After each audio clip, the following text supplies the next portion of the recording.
balik lagi ke channel Cynthia _ UX. Di channel ini aku ngebuat video seputar UI UX design. Dan kenalin, nama aku Cynthia, seorang UI UX designer dari psikologi background.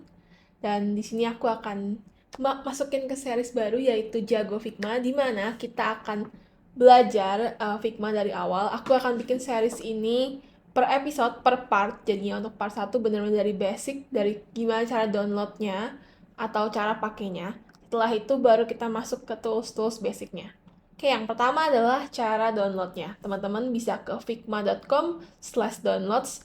Di sini teman-teman kalau scroll ke bawah dikit akan nemuin yang namanya desktop app untuk Mac OS, Windows, dan juga ada beta apps. Ini aku nggak pernah nyobain beta apps, tapi untuk Windows dan Mac OS fungsinya sama. Teman-teman tinggal klik nggak bisa ini, misalnya ini aku lagi pakai yang Windows kebetulan, teman-teman bisa klik yang Windows, dia akan ke download dan nanti teman-teman tinggal install aja. Hasilnya akan seperti ini ketika diinstal, dan teman-teman tinggal login with browser atau bikin akun baru. Nantinya akan kesambung dengan akun Figma yang teman-teman login di website. Kurang lebih kayak gitu teman-teman. Bisa juga buat di handphone, mobile, baik yang pengguna iPhone maupun Android bisa download. Ini untuk Figma Mirror. Tapi kali ini kita akan masuk ke Figma biasa, yaitu ke Figma browser. Teman-teman caranya gampang, cuman tinggal kalau yang udah login cuma tinggal buka aja akun Figma-nya kayak gini, dan teman-teman akan langsung masuk ke Figma yang ada di browser. Sama aja fungsinya. Jadi buat teman-teman yang nggak mau download bisa langsung ke Figma browser, atau bisa juga teman-teman login pakai akun emailnya. Jadi cuma tinggal kayak gini, teman-teman bisa login pakai akun Gmail aja ke yang tadi. Nah, sama aja kayak gitu, segampang itu kalau teman-teman perlu bikin akun baru ataupun mau login. Sekarang kita langsung masuk ke fitur-fiturnya teman-teman ya. Aku nggak pakai lama. Ya teman-teman, di series ini belajar dalam waktu cuman kayak video yang 10 menitan. Aku pengen kurang lebih 10 menit teman-teman udah langsung tahu tentang Nah, untuk pertama-tama aku ajarin untuk zoom in, zoom out. Teman-teman bisa pakai, kalau di Windows CTRL dan scroll ke depan.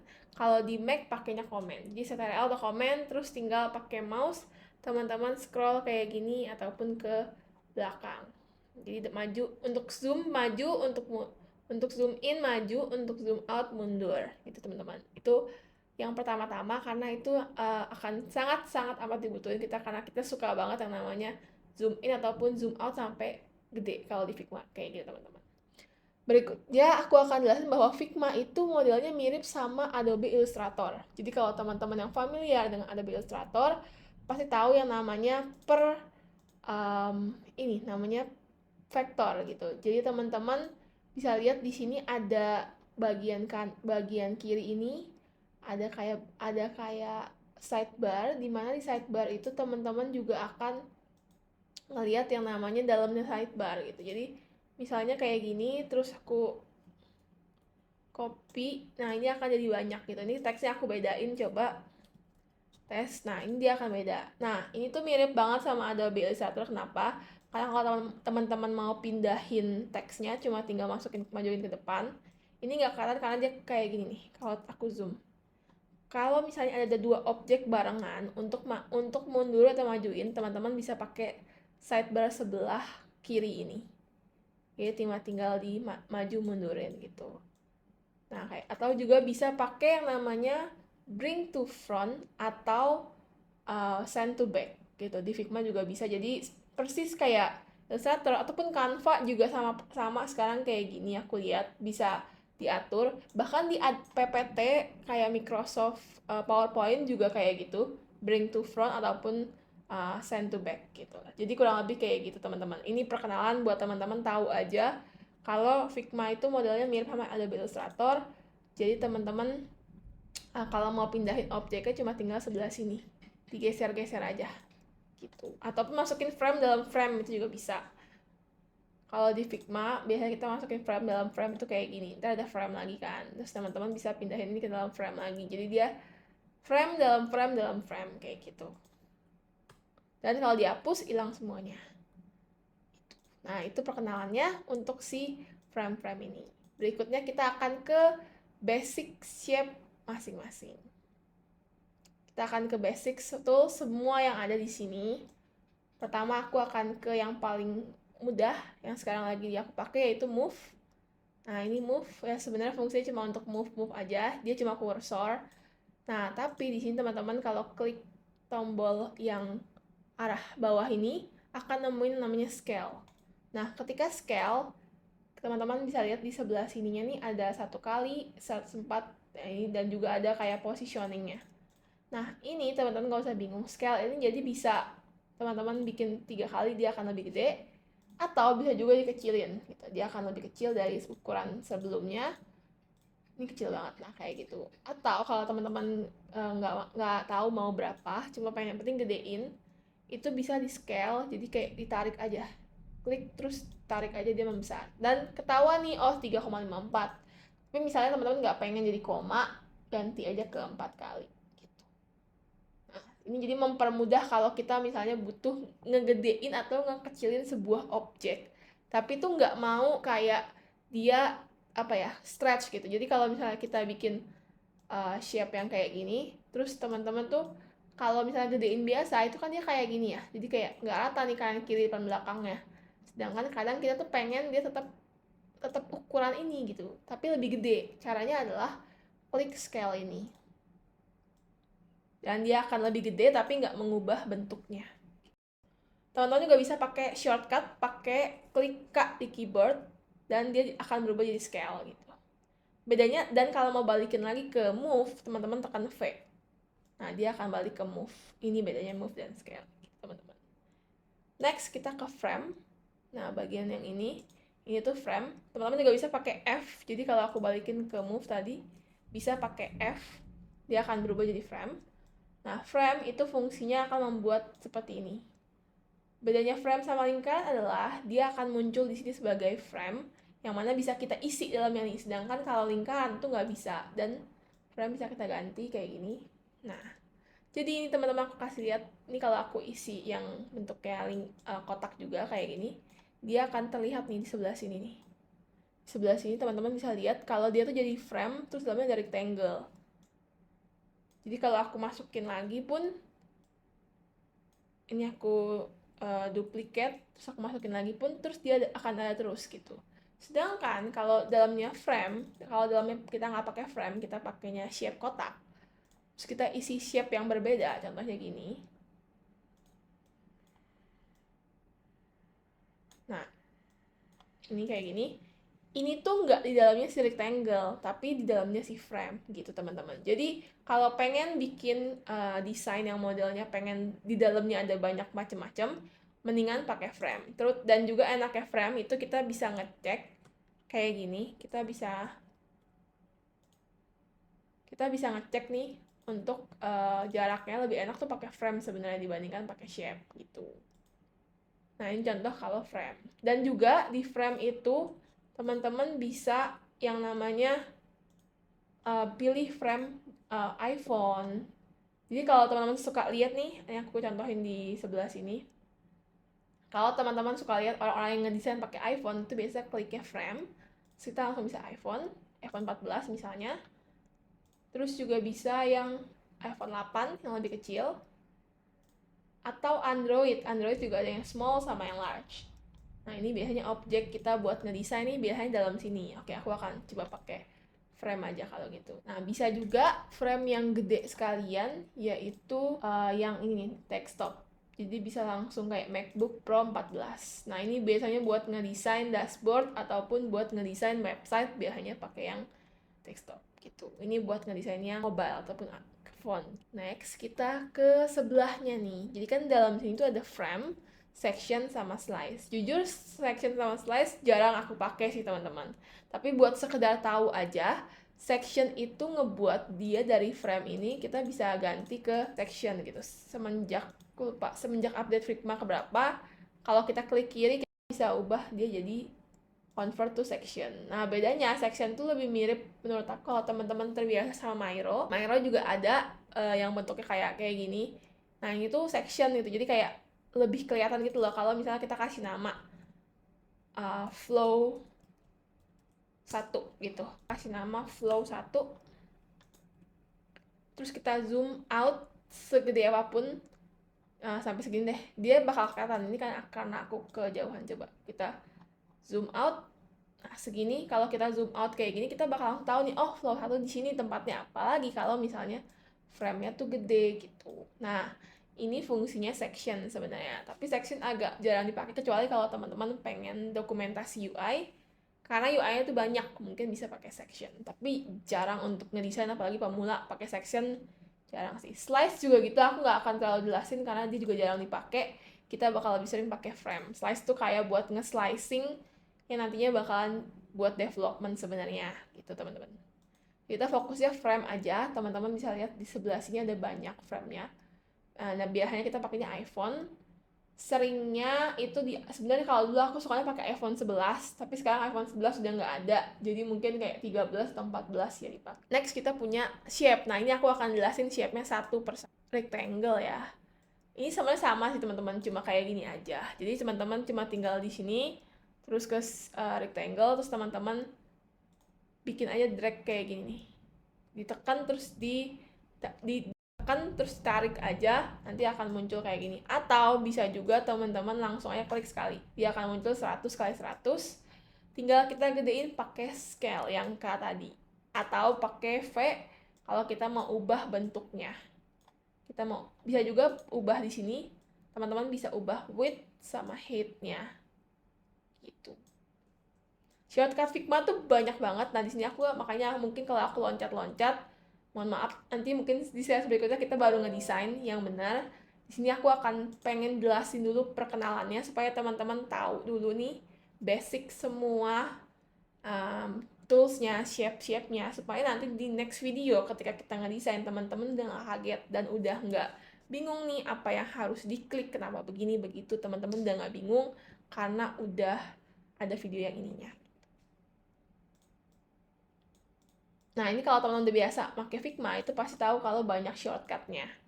Nah, salah satu shortcut adalah kalau rectangle itu R. Jadi langsung aja klik R di keyboard dan langsung muncul. Itu kalau rectangle ya. Berikutnya kita ke line. Simple sebenarnya si line itu cuma segaris kayak gini. Aku zoom. Nah, line itu cuma segaris kayak gini. Dia bisa kita miringin sampai kayak gini atau kita lurusin. Ini juga aku jarang pakai sejujurnya. Aku lebih sering pakai rectangle, terus aku tipisin aja. Karena kenapa? Rectangle itu kita bisa bikin sampai 1 sebenarnya.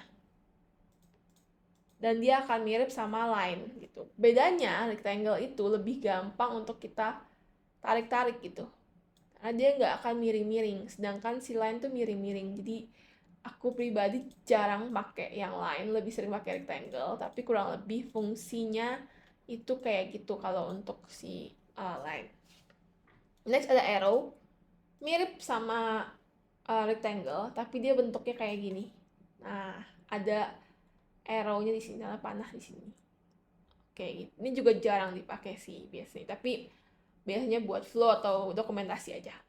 Next, ellipse. Nah, ini juga sering dipakai. Jadi biasanya yang paling sering dipakai itu dua, satu rectangle, satu lagi ellipse. Teman-teman bisa buka yang ellipse, terus tinggal di drag aja dan akan muncul kayak gini. Nah, ini yang ellipse gitu, teman-teman. Oke. Nah, nextnya kita akan ke polygon. Teman-teman klik yang ini, polygon segitiga, terus di drag aja. Jadi sama-sama tekan mouse-nya kalau teman pakai mouse, terus habis ditarik aja gitu. Ini akan berubah jadi kayak gini. Nah, si polygon itu juga sebenarnya bisa kita ubah-ubah lagi kayak gini nih. Ini bisa kita sebenarnya bisa kita hapus sebelah atau sebenarnya tuh bisa kita bikin kayak lebih bulat gini nih. Jadinya kayak gini bisa dengan cara di aja ininya bagiannya, terus bisa kita gituin.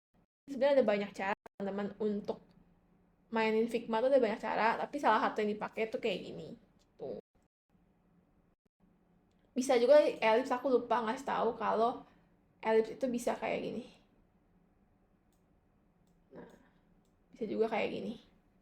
Nah, kurang lebih, jadi caranya adalah aku ulang. Kalau yang ellipse itu teman-teman klik ellipse-nya, ketemu si arc, teman-teman bisa geser. Ketemu yang ini nih, kalau teman-teman pengen ubah yang tengah, bisa yang tengah kayak gini. Ininya bisa dibalikin ke atas, nah jadi kayak gini. Jadi kalau main tengah bisa tengah, atau bisa juga ubah ini jadi kayak ini 1/4, 1/8 mungkin lingkaran. Jadi bener kayak matematika itu juga bisa. Dan ini bisa dibuat kayak donat kayak gini. Itu juga bisa. Kurang lebih kayak gitu, teman-teman. Nextnya star. Nah, kalau untuk star itu bisa kayak gini caranya. Nah, udah kayak gini aja. Caranya gampang banget, teman-teman tinggal klik star, terus udah gitu gini aja.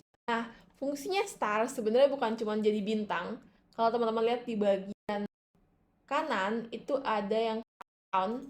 Kalau teman-teman naikin jadi 7, dia akan berubah jadi segi 7 sebenarnya. Nah, ini. Dibikin 10 pun bisa. Dan kita juga bisa ngatur yang namanya rasionya. Kita bisa kecilin dia, atau gedein, dikecilin, atau kita gedein gitu. Jadi semakin kita pengen dia semakin gendut atau dia semakin kurus gitu ibaratnya, itu bisa juga diatur. Nah, kurang lebih pakai star gitu teman-teman. Ini biasanya jadi shape pendukung aja sih, biasanya jarang juga benar-benar dipakai, itu jarang sih. Next kita ke place image. Nah ini tuh sebenarnya nggak gimana-gimana sih, ini harus ada ini image-nya. Misalnya image-nya ini, terus tinggal di open, terus ditaruh aja di sini gitu. Ini karena nggak ada shape-nya ya, ini aku bikinin shape-nya dulu, misalnya kayak gini. Kalau aku klik yang place image, itu kita bisa ngambil image kayak gini, open, terus kita masukin aja ke sininya. Nah, dia akan berubah nih. Atau bisa juga di place all sih sebenarnya. Kalau image-nya mau lebih dari satu juga bisa. Ini aku contoh aja.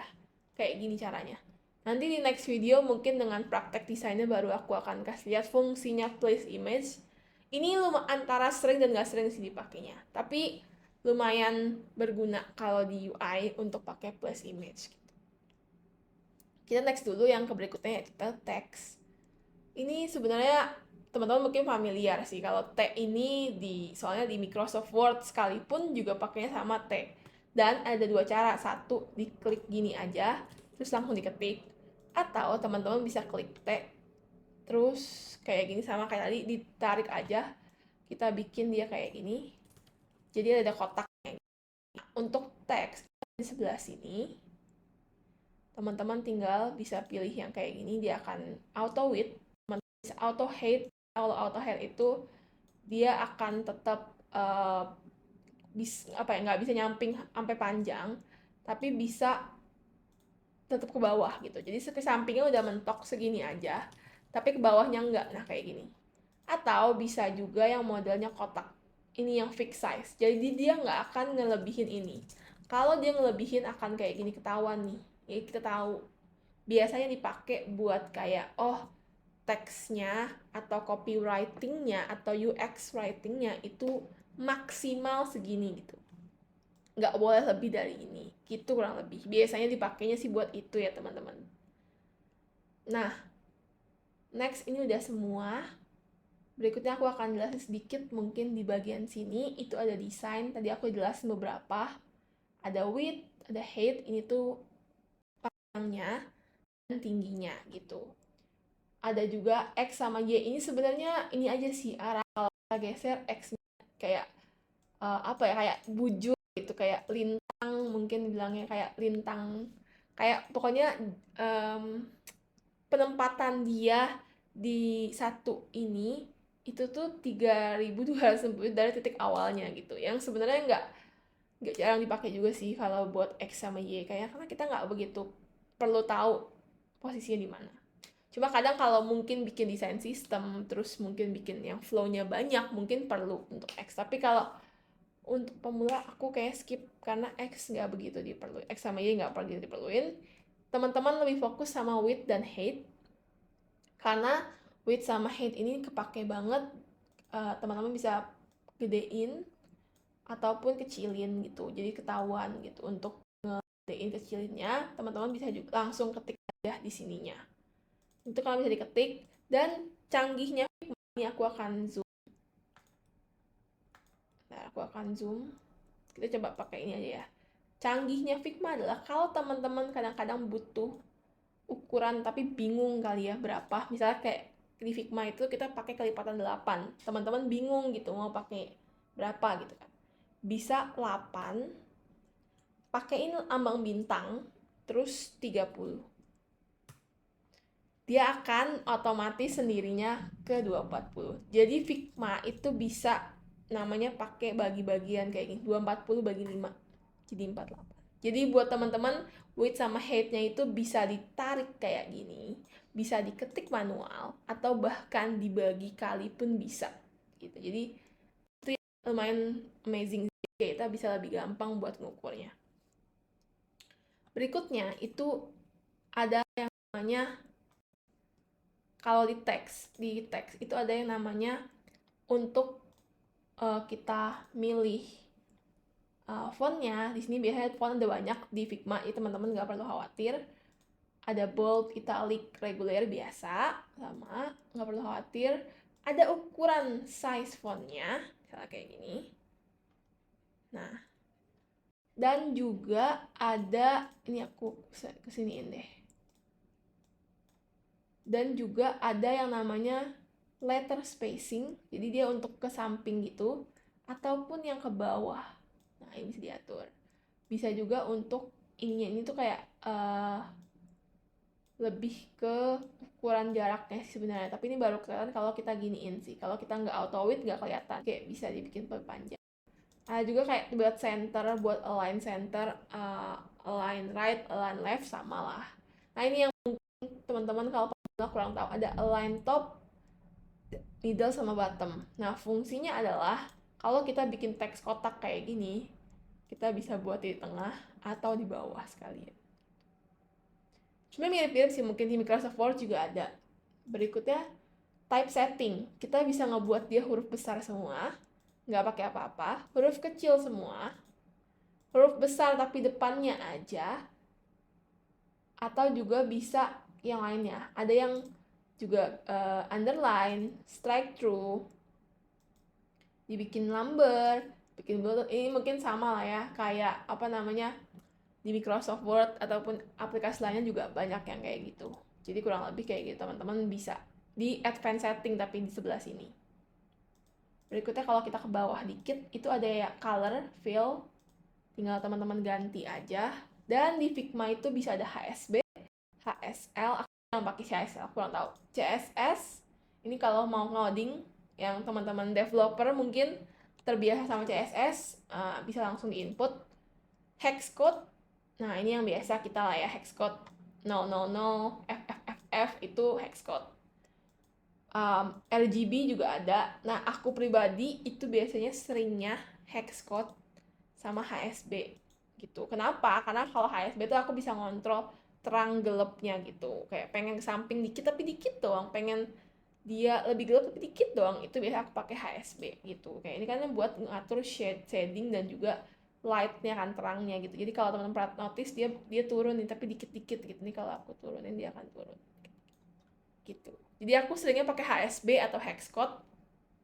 Jarang banget nyentuh CSS, apalagi CSS atau RGB atau yang lainnya. Tapi mungkin kalau teman-teman yang developer yang belajar dari ngoding baru Figma mungkin akan lebih suka sih pakai CSS, atau yang terbiasa dengan Photoshop mungkin akan pakai RGB.